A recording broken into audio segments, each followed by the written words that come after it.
لله نحمده ونستعينه ونستغفره ونعوذ بالله من شرور أنفسنا ومن سيئات أعمالنا من يهده الله فلا مضل له ومن يضلل فلا هادي له وأشهد أن لا إله إلا الله وحده لا شريك له وأشهد أن محمدا عبده ورسوله أما بعد فإن خير الحديث كتاب الله وخير الهدي هدي محمد صلى الله عليه وآله وسلم وشر الأمور محدثاتها وكل محدثة بدعة وكل بدعة ضلالة وكل ضلالة في النار فقد قال الله تبارك وتعالى في القرآن المجيد والفرقان الحميد أعوذ بالله من الشيطان الرجيم بسم الله الرحمن الرحيم لن ينال الله لحومها ولا دماؤها ولكن يناله التقوى منكم كذلك سخرها لكم لتكبروا الله على ما هداكم وبشر المحسنين الله أكبر لا إله إلا الله الله أكبر ولله الحمد الله أكبر لا إله إلا الله الله أكبر ولله الحمد میرے انتہائی قابل احترام نوجوانوں و عزیز بچوں، معززات، میری مائیں، میری بہنیں، میری بیٹیاں، ہم سب اللہ تبارک و تعالیٰ کے کرم، اس کی رحمت اور اس کے فضل کے ساتھ الحمدللہ مسلمان ہیں، اور مسلمان کا، مومن کا ہر کام اللہ کی رضا کے لیے۔ اگر ہمارا عمل، ہمارا کام، ہمارا فعل، اس کا تعلق عام حالات والے سے یا اس کا تعلق اللہ کی عبادت کے ساتھ ہے، اگر اس کے اندر اللہ کی رضا مقصود و مطلوب نہیں تو یاد رکھیں وہ عمل ضائع ہے۔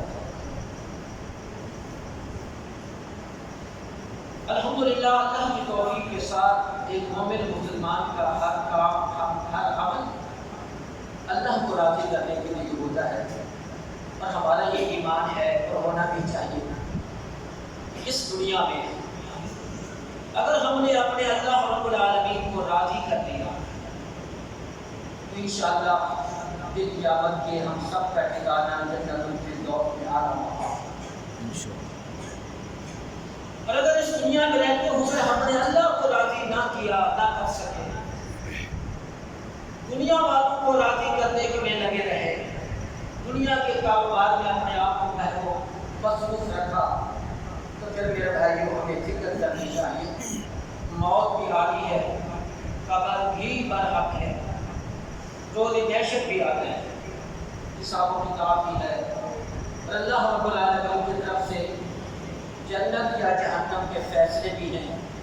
یہ بات ہمارے دین کا حصہ ہے، ہم اس بات کو مانتے ہیں۔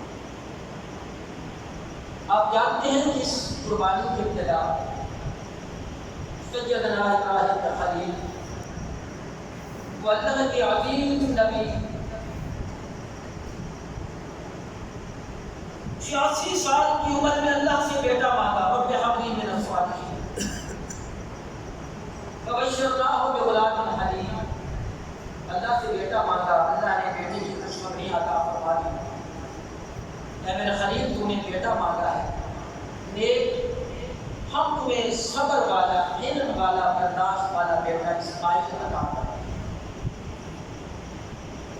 فلما بلغ معه السعي چلنے پھرنے کی جب عمر میں پہنچے قال يا بني إني أرى في المنام أني أذبحك فانظر ماذا ترى. میرے بھائیو بات سمجھنے کی ہے. باپ اپنے بیٹے سے ابراہیم خلیل اللہ اسماعیل ذبیح اللہ سے جو بات کر رہی ہے، بیٹا مجھے اللہ نے خواب میں یہ حکم دیا ہے، میں نے خواب میں دیکھا ہے کہ میں تمہیں اللہ کے راستے میں قربان کروں گا.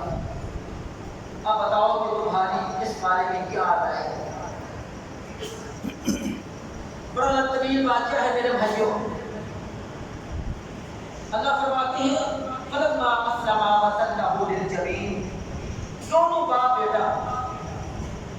بیٹے کو قربان کرنے کے لیے تیار ہے اور بیٹا قربان ہونے کے لیے تیار. فنادیناہ ان یا ابراہیم قد صدقت الرؤیا انا کذلک نجزی المحسنین. اے میرے خلیل، ہم نے جو تمہیں خواب کے ذریعے اپنے بیٹے کی قربانی کا حکم دیا تھا، انہیں وہ خواب سچا کر دکھایا ہے اور ہم نیک لوگوں کو اس کا بہترین بدلہ دیا تھا. میرے بھائیوں، ابراہیم خلیل اللہ کا یہ بیٹے کی گلے پہ چھری چلانا اور قربانی دینا اگرچہ اللہ کو مقصود کچھ اور تھا، کس لیے تھا؟ اللہ کی اطاعت کرنا تھا، کیونکہ رب کا حکم تھا، اللہ نے کہا تھا. اور بیٹا وہ بھی اپنے باپ کو یہ بات کہہ رہا ہے، ابا جان اللہ نے جو حکم دیا ہے آپ کو کام کرے. اللہ نے چاہا تو میں تمہیں صبر کر کے دکھاؤں. تو جو بات میں آپ بھائیوں کو بتانا چاہتا ہوں، انبیاء کرام کے بھی ہر عمل اور ہر خیر اور ہر بات اللہ کے حکم کے مطابق، اللہ کی فرما برداری میں، اللہ کی اطاعت میں، اللہ کو راضی کرنے کے لیے ہوا. اور آج ہر مومن مسلمان کا ہر عمل اسی نیت پہ ہونا چاہیے کہ ہم نے اپنے اعمال کے ذریعے اللہ کو راضی کرنا ہے. پھر آقا نے یہ بات بیان فرمائی، ان اللہ لا ينظر الى صورکم واموالکم. لوگوں، اللہ تبارک و تعالی نہ وہ تمہاری شکل و صورت کو دیکھتا ہے، نہ تمہارے مالوں کو دیکھتا ہے. کون کتنا امیر ہے اور کون کتنا غریب ہے، کون خوبصورت ہے اور کس کا رنگ کالا ہے. فرمایا اس بات کو اللہ نہیں دیکھتا. تمام انسانوں کو پیدا کس نے کیا ہے؟ اللہ نے ہی پیدا کیا ہے. فرمایا وَلَٰكِن يَنظُرُ إِلَىٰ قُلُوبِكُمْ وَأَعْمَالِكُمْ. اللہ تبارک و تعالیٰ تمہارے دلوں کو دیکھتا ہے، تمہارے اعمال کو دیکھتا ہے. اگر تمہارے دل کی نیت صاف ہے، خلوص اس کے اندر موجود ہے، رب کی رضا ہے، اللہ کی فرما برداری پر عمل ہے اور رسول اللہ صلی اللہ علیہ وسلم کے طریقے کے مطابق ہے، اللہ کو عمل قبول و منظور فرما دیں گے. اور میرے بھائیوں، صرف ایک حدیث بات یاد رکھیے، ایک آیت بیان کر کے میں بات ختم کرنے لگا ہوں. جو لوگ اللہ کی فرما برداری میں اور رسول اللہ صلی اللہ علیہ وسلم کی اطاعت کے اندر اپنی زندگی گزارتے ہیں، تو یہ نماز پڑھنا اللہ کی اطاعت، اللہ کے نبی کی اطاعت ہے. میرے بھائیوں، یہ روزے رکھنا اللہ اس کے رسول کی اطاعت و فرما برداری ہے. یہ حق اور سچ بولنا یہ دین اسلام کا حصہ ہے.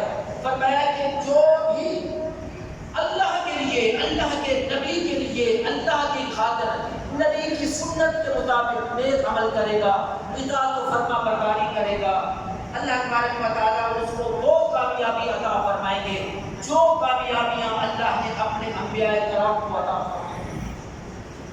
فرمایا کہ وَمَن يُطِعِ اللَّهَ وَالرَّسُولَ، جو اللہ اس کے رسول کی فرما برداری کرتا ہے، اطاعت کرتا ہے، فَأُولَٰئِكَ مَعَ الَّذِينَ أَنْعَمَ اللَّهُ عَلَيْهِمْ. قیامت والے دن ایسے نیک لوگ، اللہ کی فرما برداری کرنے والے، اللہ کے نبی کی فرما برداری کرنے والے، ان کا ساتھ، ان کی معیت ان لوگوں کے ساتھ ہوگی جن پر رب العالمین نے خصوصی طور پر اپنے انعامات عطا فرمائے ہیں. اور وہ کون لوگ ہیں؟ من النبیین. فرما برداری اس دنیا کے اندر آج اس دور میں ایک مومن مسلمان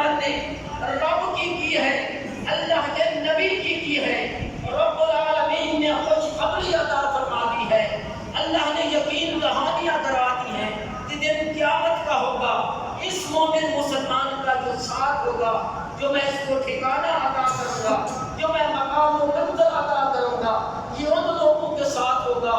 کون لوگ؟ من النبیین، کائنات کے اندر جو سب سے اعلیٰ طبقہ، جو سب سے عظیم طبقہ انبیاء کرام کا، نبیوں کا، رسولوں کا ہوگا۔ مومن مسلمان کا بھی مقام و مرتبہ ان انبیاء کے ساتھ ہوگا۔ اللہ ہم سب کو وہ عطا فرمائے، اللہ ہم سب کو وہ نصیب فرمائے۔ بس صدیقین فرمائے کہ سچے لوگ صدیقین کے ساتھ ہوگا۔ بس شہداء، اللہ کے راستے میں دین اسلام کی خاطر اپنی جانیں قربان کرنے والے شہداء کے ساتھ ہوگا۔